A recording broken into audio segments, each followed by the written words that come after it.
Oxford High School shooter looking to withdraw his guilty plea and appeal his life sentence.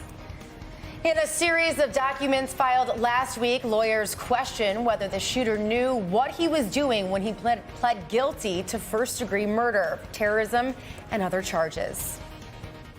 Thank you for joining us this noon. The shooter got the harshest possible punishment, multiple life sentences without the possibility of parole. And after the sentencing, the State Defender Office took control of the case. It's arguing that the shooter can still be rehabilitated. Sean Lay is digging deeper into this story for us today. Hi, Sean.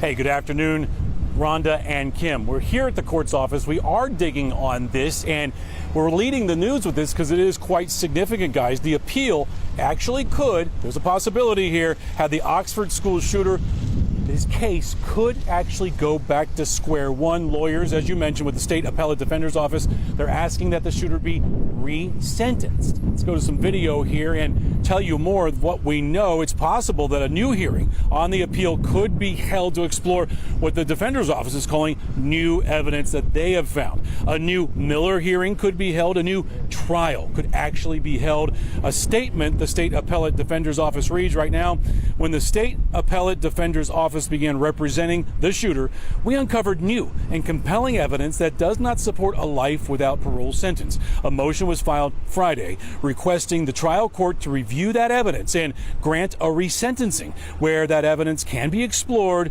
in more depth and properly considered. Let's talk about the new evidence that the shooter's lawyers are talking about.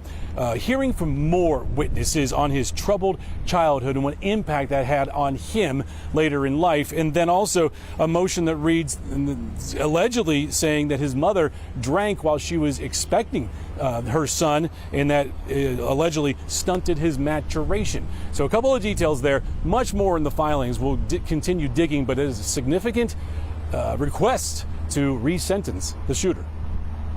Very significant. All right, thank you, Sean, for keeping us updated, and I'm sure we're going to be hearing a lot more about this.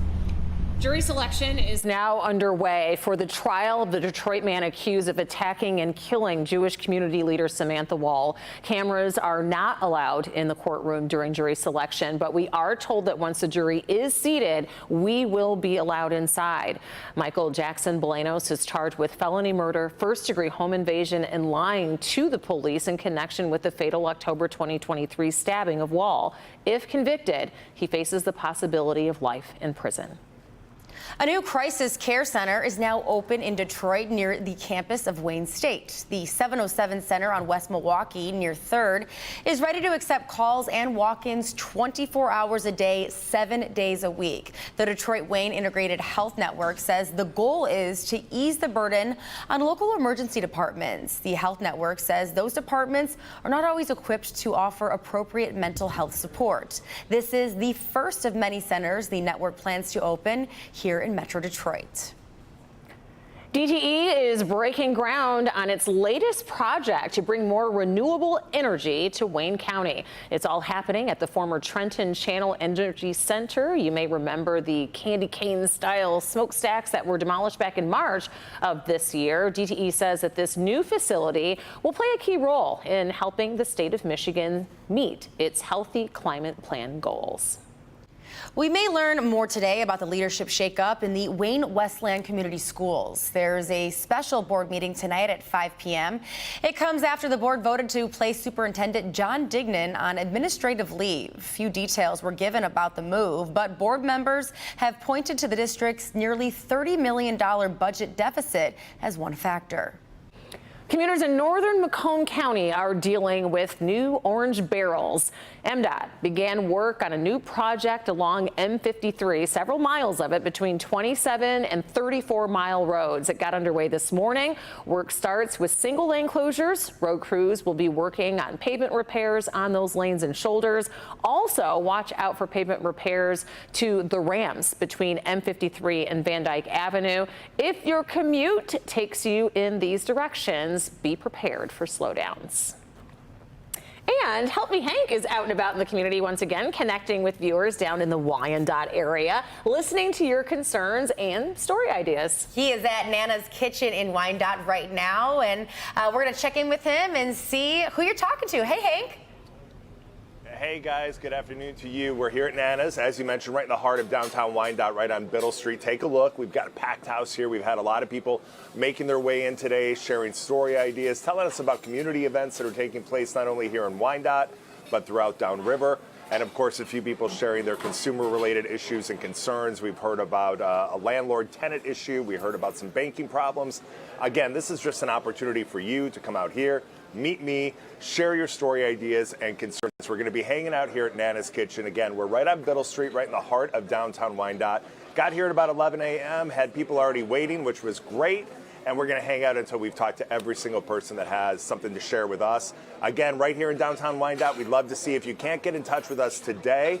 Just hop on over to clickondetroit.com or our help desk. There are many different ways you can get in touch with me directly or members of the news team. So we're going to send it back to you guys. We're here in Wyandotte having a great day. We'll see you later today starting at 4 o'clock on Local 4. So appreciated. I know that everyone there in Wyandotte is looking forward to having an opportunity to talk with you and see if they can get some results on their concerns, as you always do, Hank. Thank you. Hunter Biden is back in court today as his criminal trial nears its end. Biden's defense team has indicated that he won't take the stand in his own defense, raising the likelihood that closing arguments will begin today. Hunter Biden faces 3 charges tied to the possession of a gun while using narcotics and has pleaded not guilty. If convicted, the president's son could face up to 25 years in jail.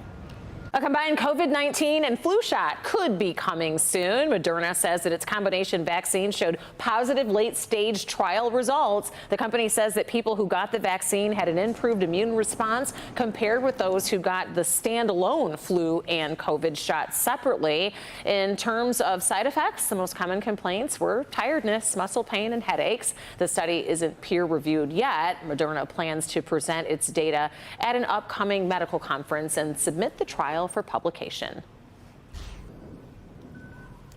And Ashley, I think if Monday had like a forecast, like a personality, it would be like today, just cloudy and Cool. Yeah. This can't seem to break through with the sunshine and boost everybody up. Yeah, but if you think about it, would you really want it to be like sunny and 80 degrees Let's save that and then for be Friday. stuck inside? Yeah. So it has to be, a Monday. We have a case of the Mondays, even with the forecast. But visible satellite showing that the cloud cover differs depending on where you're at. So if you're in Livingston County, the northwestern part of Washtenaw County, you're likely getting some sun, but the east side here, so really from Monroe all the way up towards Sandusky, some thick cloud cover. It's been very stubborn, but should be thinning out throughout the afternoon. You wouldn't think that, though, by looking at our downtown skyline from our Windsor cam, where we still have overcast conditions hindering those temperatures. We're sitting at 59. Northwesterly winds at 8 miles per hour.